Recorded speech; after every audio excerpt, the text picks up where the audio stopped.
Shri Sai Satcharitra, Chapter 40, Stories of Baba. In this chapter, we give two stories.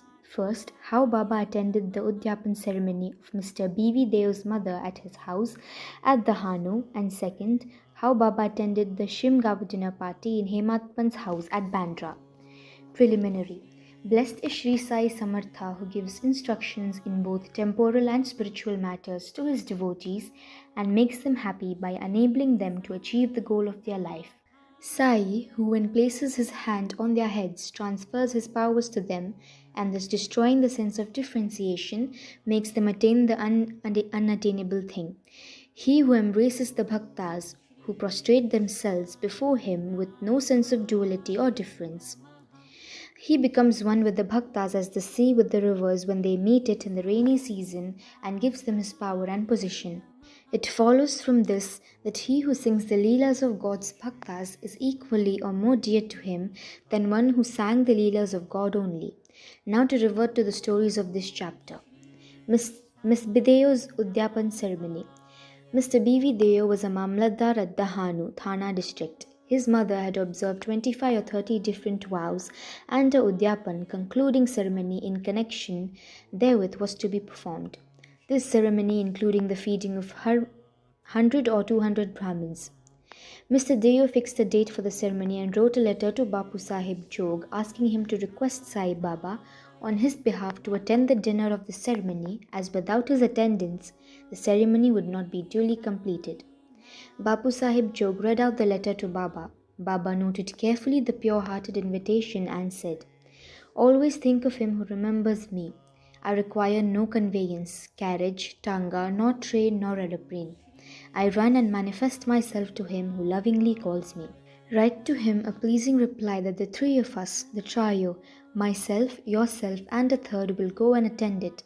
Mr. Jog informed Mr. Deo of what had happened. The latter was much pleased, but he knew that Baba never went to any place except Rahata, Rui, and Neemgao in person. He also thought that nothing was impossible to Baba as he was all-pervading and that he might suddenly come in any form he likes and fulfill his words. A few days before this, a Sannyasi with Bengali dress and professing to work for the cause of protection of the cows came to the station master at Dahanu to collect subscriptions. The latter told him to go into the town and see the Mamlatdar, Mr. Deo, and with his help collect funds. Just then the Mamlatdar happened to come there. The station master then introduced the Sannyasi to him. Both sat talking on the platform. Mr. Deo told him that a subscription list from some other charitable cause had already been opened by the leading citizen Rao Sahib Narottam Shetty, and so it was not good to start another subscription list, and that it would be better if he would visit the place after 2 or 4 months. Hearing this, the Sannyasi left the place. About a month afterwards, the Sannyasi came in a tanga and stopped in front of Mr. Deo's house at about 10 a.m. Deo thought that he came for subscriptions. Seeing him busy with the preparations of the ceremony, the Sannyasi said that he had come not for money but for meals. Deo said, "Very glad you are welcome, the house is yours." The Sannyasi, "Lads are with me. Come with them." As there was time, 2 hours for dinner, Deo required where he would send for them. He said that it was not necessary as he would come himself at the appointed time. Deo asked him to come at noon. Exactly at 12 noon the trio came and joined the dinner party, and after feeding themselves went away. After the ceremony was finished, Deo wrote a letter to Babu Sahib Jog complaining of Baba's breach of promise. Jog went to Baba with the letter, but before it was opened, Baba spoke.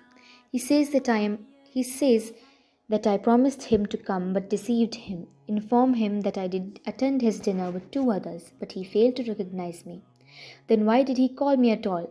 Tell him that he thought that the Sannyasi came to ask for subscription money. Did I not remove his doubt in that respect, and did I not say that I would come with 2 others? And did not the trio come in time and take their meals? See, to keep my words, I would sacrifice my life. I would never be untrue to my words.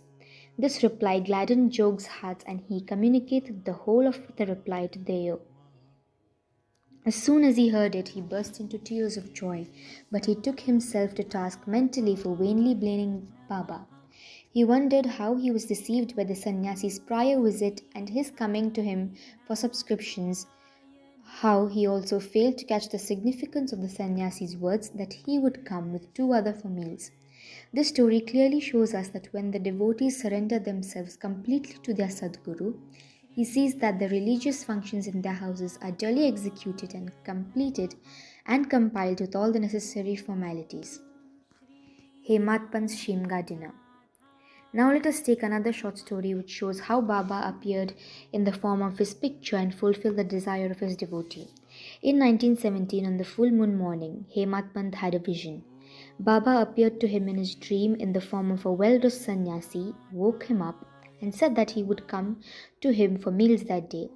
This awakening constituted a part of the dream. When he finally awoke, he saw no Sai nor any sannyasi. But when he began to recollect the dream, he remembered each and every word of the sannyasi uttered in his dream.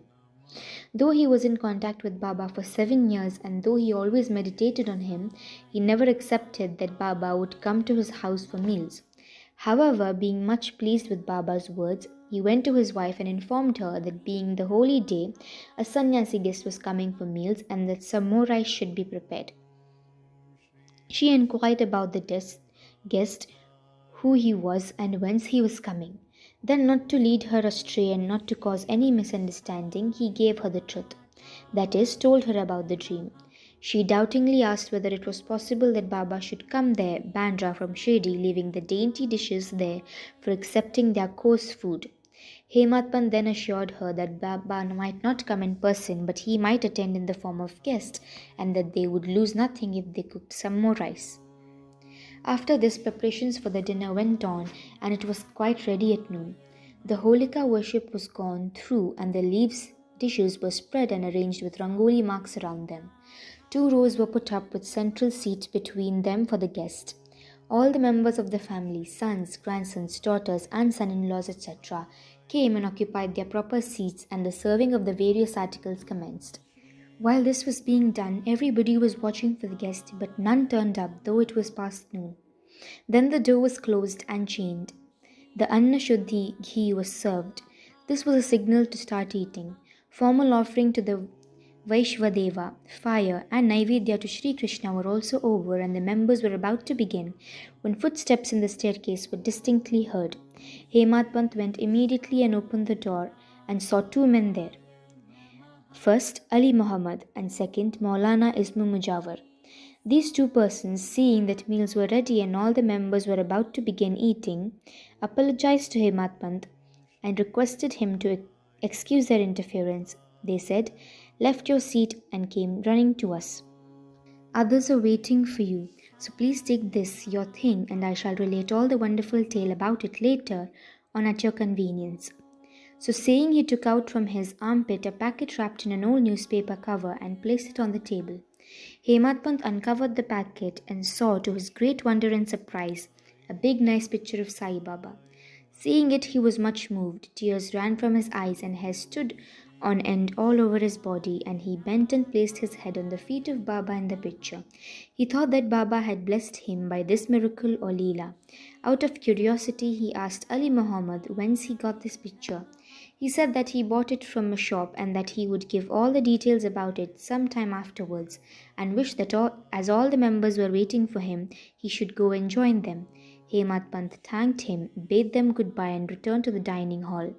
The picture was placed on the central seat reserved for the guests, and after due offering of the Naivedya, the whole party commenced eating and finished it in proper time. Second, seeing the beautiful form in the picture, everybody was extremely pleased and wondered how all this happened. This is how Sai Baba kept up and fulfilled his words uttered by him in the dream of Hemadpant.